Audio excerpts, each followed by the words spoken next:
The Harry Potter star already had a thriving acting career before the Wizarding franchise, as he started building his resume and net worth from the age of 6.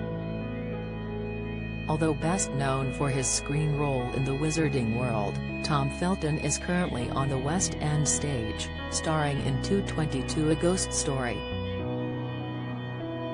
According to Yahoo Finance, Felton is currently tied for the title of 5th richest Harry Potter actor alongside Michael Gambon, who took over as Albus Dumbledore after the death of Richard Harris.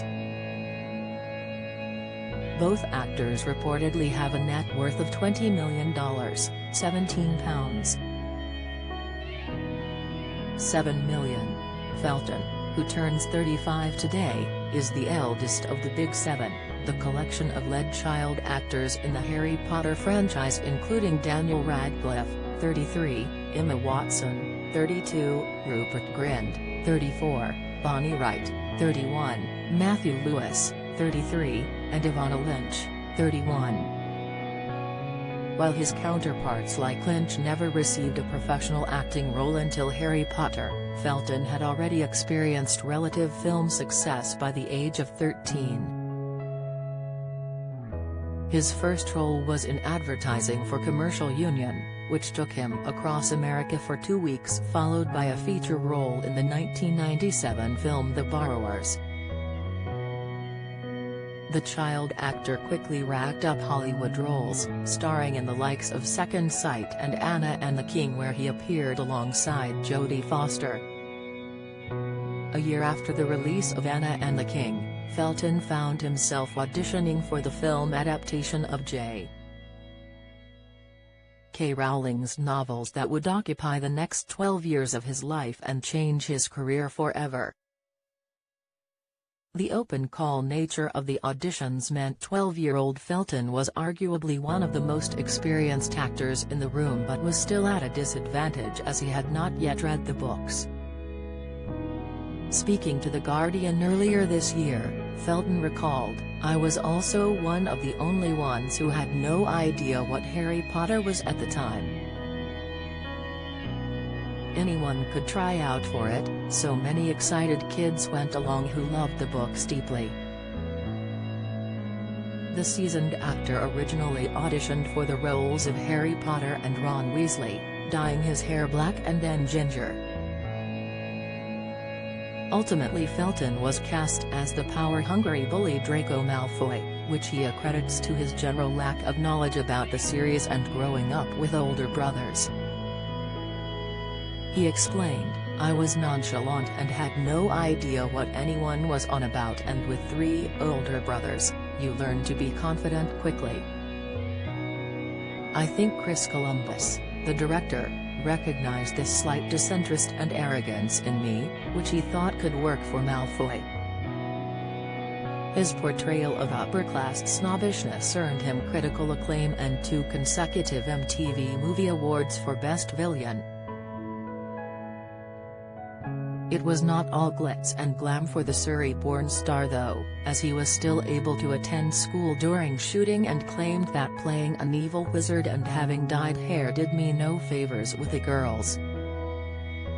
One thing it did bring the young actor was millions of pounds, which he reportedly regretted wasting on frivolous purchases in the beginning.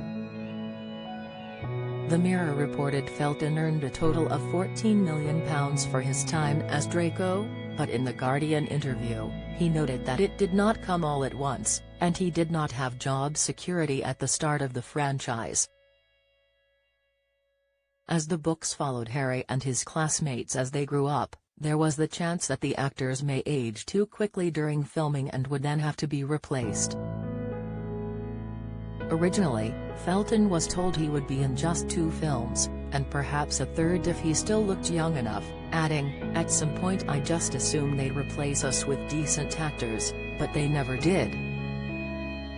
Don't miss, the star admitted he was not particularly sensible with his earnings at first, as he bought lavish gifts for his family, including a house for his mum, and a fair few cars. Felton shared that it was the financial responsibility he suddenly found himself with, rather than the fame, that made him grow up too quickly. Speaking to the Mail Online in 2010, Felton said he got his first big reality check via the taxman as a teenager. He said, "There was a scary 2 years where it was madness because I was really in trouble with the taxman. I had been working for 8 years and all I had to show for it was this horrible debt. At one point we had the bailiff at the door." While he had spent almost his entire childhood working on sets, Felton also now had to spend the last few years of Harry Potter working with an accountant to understand the financial aspects of acting. Understandably, the star found himself envious of his friends, who were just coming out of university or taking gap years while he studied mortgage payments. Felton shared, "One thing that people keep on saying to me is that the wealth and the fame must have made up for missing out on my childhood.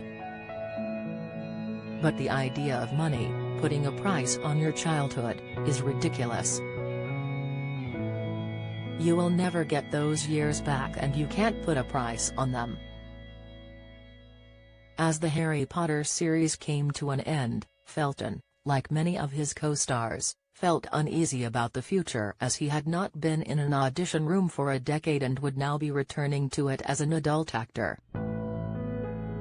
It seems that the star had nothing to fear, however, as he has since appeared in a range of films and series and has even made his West End debut last year in a role that challenged his acting prowess. 222 A Ghost Story is a supernatural thriller starring Felton as the skeptic Sam. Well received, the actor admitted he was anxious about heading back to the stage where blooper reels and forgotten lines are not as fondly looked upon as they are on film sets. Last year Felton found himself in the headlines not for his latest show but for scaring fans as he collapsed on a golf course at the Ryder Cup Celebrity Showcase in the United States. The star confirmed he was on the mend on Instagram shortly after, crediting his collapse to a lack of sleep and jet lag. The avid golfer also expressed his dismay in not being able to finish the course.